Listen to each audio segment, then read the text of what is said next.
Periodismo investigativo. En ocasión del Congreso del Centro Democrático en la ciudad de Bogotá, hace ya de esto algún tiempo y con la dirección del presidente Álvaro Uribe, en la primera presentación de los candidatos que el Centro Democrático tenía por entonces a ser su representante en la campaña para la presidencia de la República, dijimos que el acuerdo con las FARC no valía el papel en que estaba escrito, que eso había que volverlo trizas para volver a la realidad, porque ese acuerdo con las FARC era un acuerdo maldito que no producía ninguna ventaja para el país y que por el contrario estaba lleno de contradicciones, de miserias, de exageraciones, de equivocaciones, y que esas 310 páginas había que olvidarlas. Se nos vino el mundo encima, inclusive amigos y dirigentes del Partido del Centro Democrático nos tacharon como exagerados y nos dijeron en últimas que ese acuerdo sí tenía cosas evidentemente malas, pero que había otras que con simples retoques o pequeños cambios quedarían en un acuerdo que fuera manejable y que además significaría la paz de Colombia, porque esa era la paz de Colombia. Para verdad es el tiempo, decía el clásico castellano, y para justicia a Dios, agregaba, para verdad es el tiempo. ¿Qué pasó con ese acuerdo? Mirémoslo. La primera parte del acuerdo consistía en que las FARC entregaban las armas y se reincorporaban a la vida civil, es decir, que las FARC desaparecerían como movimiento armado y como el principal cartel de la droga en Colombia y en el mundo. Pues no, señores. Las FARC, como nos decía doña Derli hace un momento, las FARC salieron de los que les estorbaban, los dejaron de congresistas y ellos siguieron en el monte sembrando la coca, imponiendo el terror, dominando extensos territorios. Los últimos desaparecidos de las FARC son 9 de los dirigentes. Márquez, que era el gran conductor del proceso, tiene domicilio por averiguar. Las fuerzas militares no tienen ni idea dónde ande Márquez, ni dónde ande el Paisa, ni dónde está Gentil Duarte, ni dónde Guacho, ni dónde nadie. Lo que todos saben es que están sembrando el terror en Colombia, lo mismo que antes de firmar el acuerdo de La Habana, exactamente lo mismo. Colombia no ha ganado nada en paz, en tranquilidad. Los campesinos siguen siendo víctimas de los atropellos más infames. La vacuna sigue galopando por todos los campos de Colombia.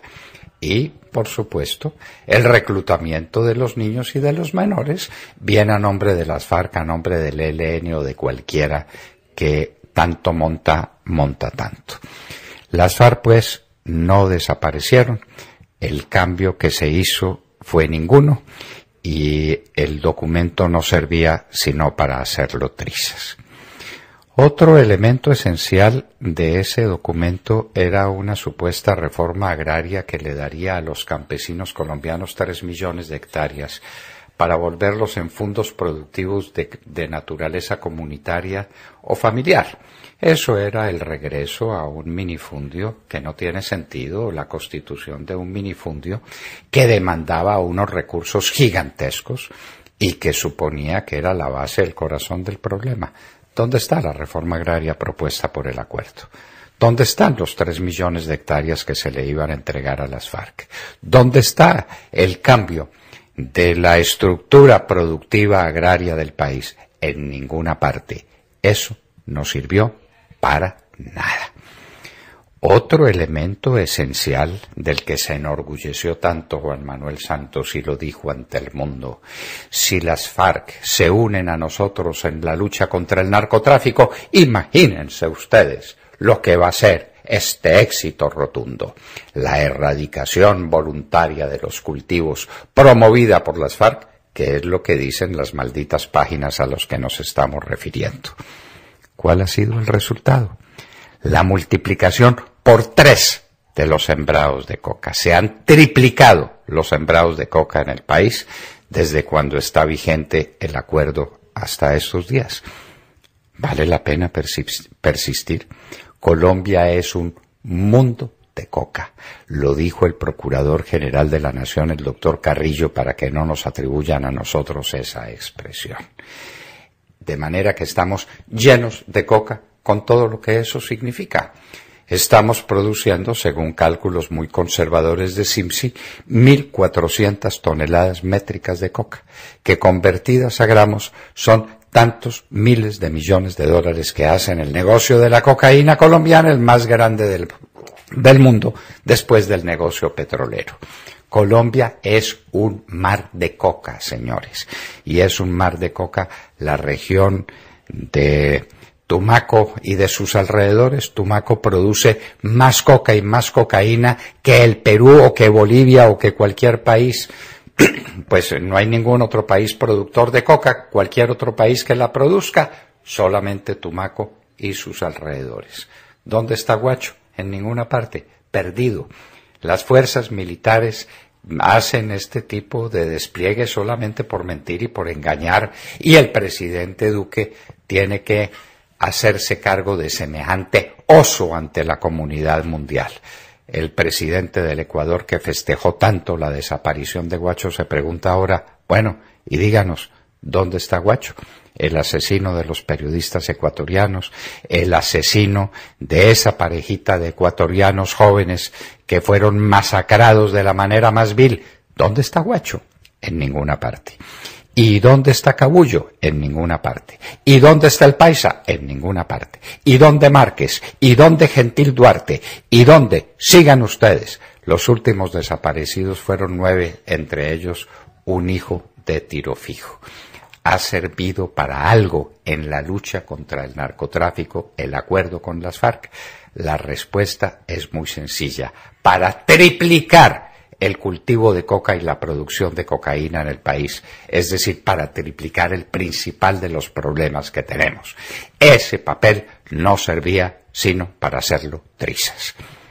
Que era que se iba a constituir una justicia especial para la paz, y ese tribunal iba a condenar a los unos y a los otros e iba a impartir justicia para que nunca pudiera decirse que hubiera impunidad como resultado de los acuerdos de paz. Dijimos que eso era mentira, que la impunidad iba a ser galopante, que las FARC lo habían dicho, no pagaremos un día de cárcel. ¿Qué ha sucedido? Pues en primer lugar que la Corte Constitucional dijo que no podían ser juzgados ciudadanos que no estuvieran o que no formaran parte del conflicto armado por parte de la Justicia Especial para la Paz. De manera que se acabó el cuento del paramilitarismo juzgado por la JEP. Entonces, los guerrilleros de las FARC son dueños de la JEP. Lo dijeron, lo proclamaron en la reunión que tuvieron en la JEP. Timochenko lo dijo, esta es nuestra casa, esta es nuestra justicia.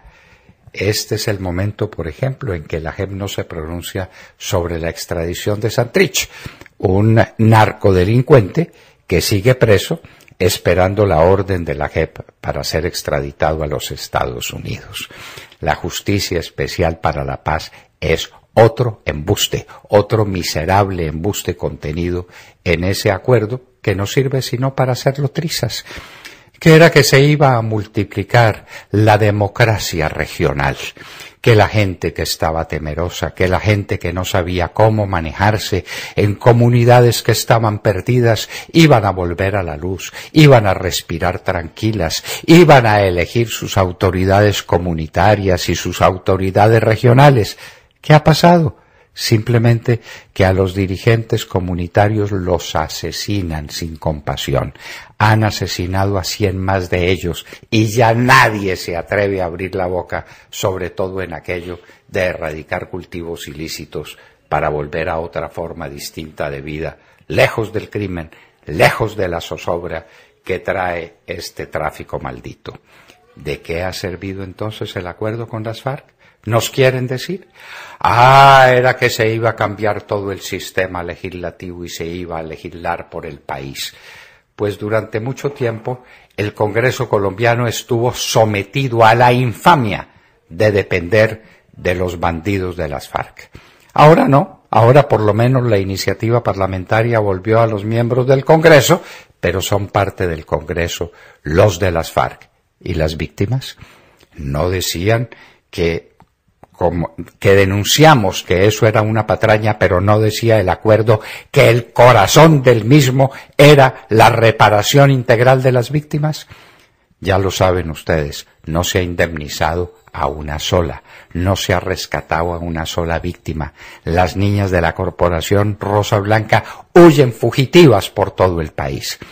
Entonces, en definitivas, ¿para qué sirvió el acuerdo de las FARC? Para nada. Ya ni siquiera para volverlo trizas. Se volvió trizas él solo.